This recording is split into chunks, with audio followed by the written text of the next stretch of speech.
Hello, everybody, my entrepreneurial ladies. How are you? How are you doing? I'm not even gonna mention the C word because we know it's out there, and we are here to focus on what we can control and not focus on what we can't control. What we can control is our thoughts, our beliefs, actions, our reactions, our behaviors, our feelings. So that's what we're always here to focus on Wellness for Wealth TV, Life Strategies with Nat.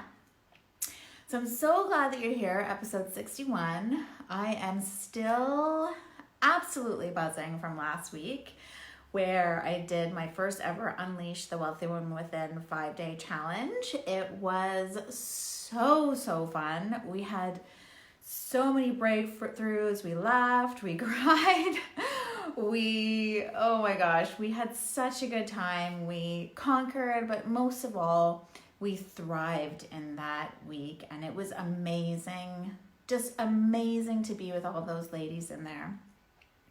Now, if you don't know me, my name is Natalia, aka Nat. I'm a life strategist and certified wellness coach with the International Association of Wellness Professionals. I have a background in wealth management, and I have an MBA and a CPA, and I am a #1 best-selling author. And I'm also the founder of the Wellness for Wealth Academy and Make It Happen Success System. Hey, Sakshi, how are you, darling? Sakshi was in the group in the challenge last week. So let me know if you're on, guys. Let me know where you're calling in from. If you're live with me, say hello. If you're watching on replay, give me a hashtag replay so that I can say hello after. It's always so great to be with you guys, and I so miss you guys from last week. So I'm excited to be back. I hope you guys are too. Okay, so I'm here every Tuesdays normally at this time, 6:30 Spanish time. And I'm all about helping entrepreneurial women get into their peak state so that they can go on to make the life that they say they want an absolute reality while building their dream business. And I just love this time right now, because being an entrepreneurial woman, being an entrepreneur, there is no better time than right now. I cannot wait to see what is next for you guys. And what I will just say, I'll tell you, Wellness for Wealth, that whole background, wellness is a state of being. That's being in peak state to me. It's an active process of becoming aware of and making choices towards a happier, healthier, and more fulfilling life. Now, wealth is a state of being as well. It is a feeling of abundance. It is being abundant in joy and in strength of mind. So I always have those two in mind in everything that I do. And when we are in peak state and when we are wealthy in all areas of our life, we can achieve absolutely everything and anything. Now, at the IWP, we practice, and I certainly practice every day. We practice the Wellness 360. Hey, Irene, how's it going, lovely? So we practice Wellness 360 philosophy, and this month, April, is all about the Wellness 360 finances element. And I know that it is I've had this planned for months, but it's really top of mind right now for a lot of you, I know. So, we're focusing on the finance life element, and what that means is basically financial health, financial wellness. Financial health is all about our relationship with money, okay? So, and when you're thinking about, your wellness and your health, you might not really think about how money or finances fits into that. But it absolutely does. It absolutely has an impact on our physical and mental well-being. Now, we all have our own feelings, our own experiences with money, and sometimes we've got negative patterns and positive patterns. So how do you improve your relationship with money? Because money is really energy. That's what it is. It's not it's like anything and everything in this world. We have to treat it as something that we love, and we have to take care of it. That's what having a relationship is all about, and money is no different. So let's get into some of the ways that you can improve your relationship with money. So go grab a pen and a paper, because you came in at the best time right now. If you're just joining, say hello. Let me know if you're on replay. Let me know if you're catching us live. But you can always come back to this. I mean, you can, if you're just joining now or joining after, you can catch the replay. But basically, let's talk. So number one, you need to think about how you feel about money. You need to think about your beliefs around money.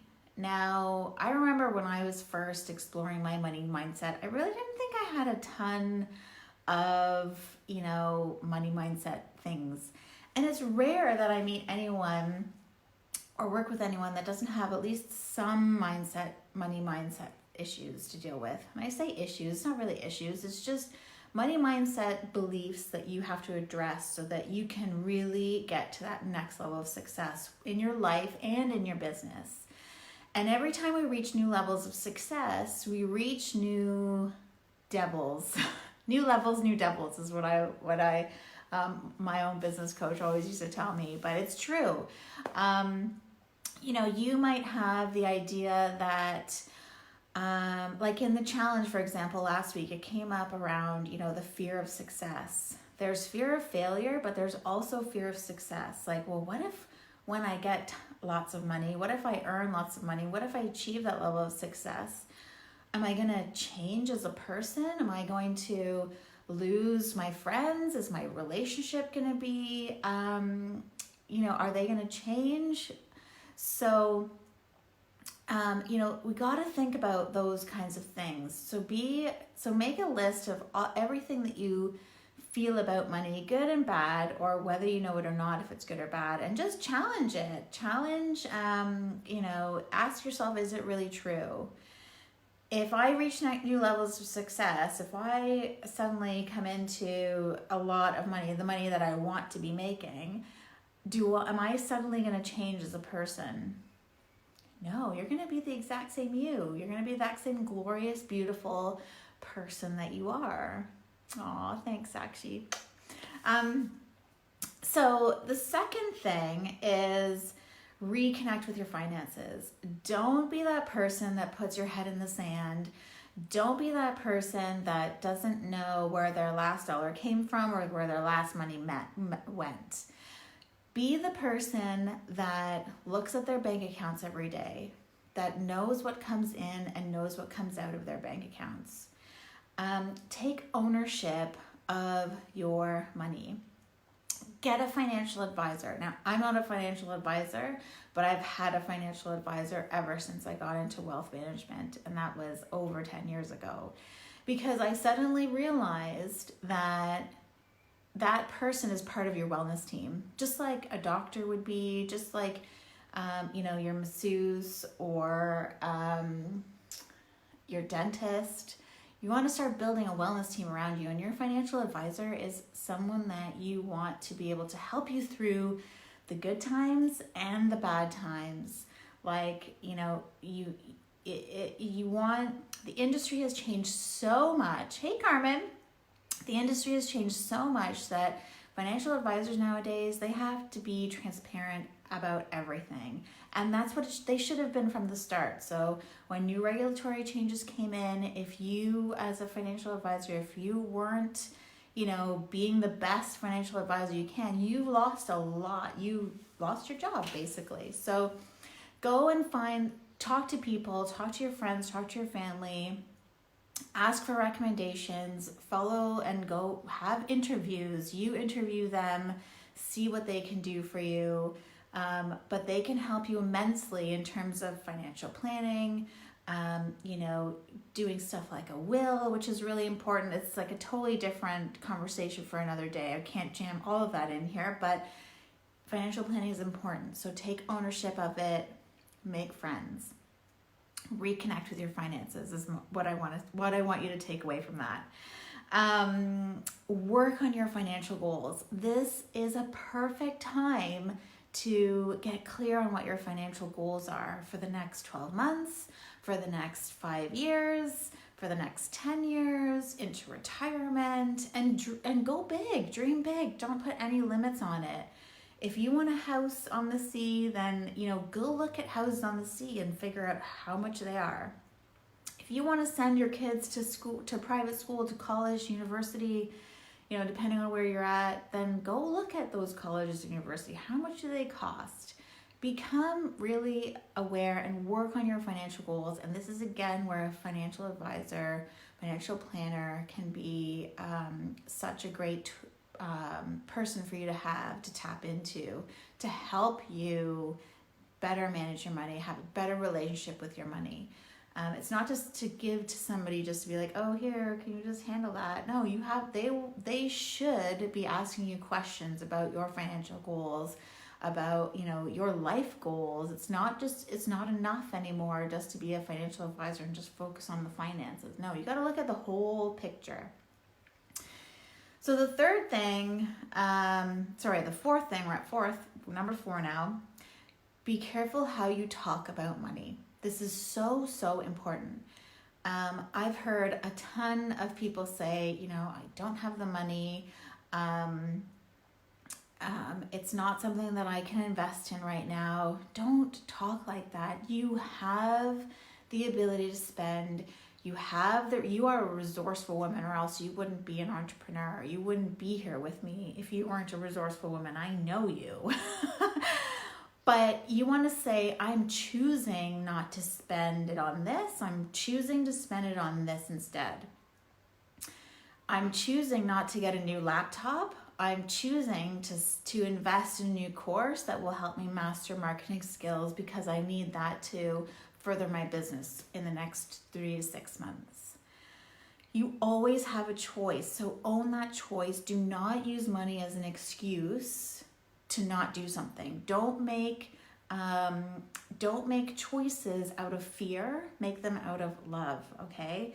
And be really careful about how you speak about money. It's always a choice. You will feel stronger for this, and you will develop a stronger mindset for this. The last thing I'm going to say is, and we did this in the challenge last week too, but check in with all of the areas of your life. And I can help you do this, and I'll talk about that in a minute, but because you may not know, you may notice that you're not where you wanted to be in your career, or you may notice that, your partner actually doesn't have the same relationship goals, that too, but the same financial goals as you. There's so much about getting clear about where you're at and how the areas in your life are contributing to your overall well-being, to your overall wealth. And we saw a ton of breakthroughs last week. So just using that one little tool, and we went and we asked ourselves a lot of different questions. So if you are getting value from this video, let me just sum up what we talked about, how we can improve our relationship with money. So number 1, think about how you feel about money. Think about your money beliefs and really call them out and explore them. So really, really ask yourselves, well, is this a true belief? Is it true that if I reach my next level of success, or if I get more money, that I'm going to change as a person? No, it's not. The second thing, reconnect with your finances. Know your ins and outs. Check your bank account daily. Look at getting a financial advisor if you don't have one already. Make sure that you're the one interviewing them and that they're very transparent about where you are, depending on where you are in the world. I know in Canada, there's been tons of regulatory changes in the UK, but I can't speak for other areas. And like I said, I'm not a financial advisor. Work on your financial goals would be number 3. Never been a better time to really get clear on that. Be careful how you talk about money. You always have a choice. Never, ever, ever say, I don't have the money, I can't spend. Yes, you can. You just have to own the choice that you're not choosing to spend it on this, you're going to spend it on that. That is so empowering, team. So empowering. And then lastly, check in with the areas of your life. So if you got value from this video, I'd love it if you like, comment, share. I would love to hear from you. And if you want to explore those areas of your life, if you want to do a Wellness 360 check, then I'll put a link somewhere around the video and you can check out, you can book a discovery call with me and we can go from there. So have an awesome week. Have a great Easter if you're celebrating. I know it's not going to be the same like previous years. Who knows? Maybe it'll be better. But have an awesome rest of the week. Stay safe.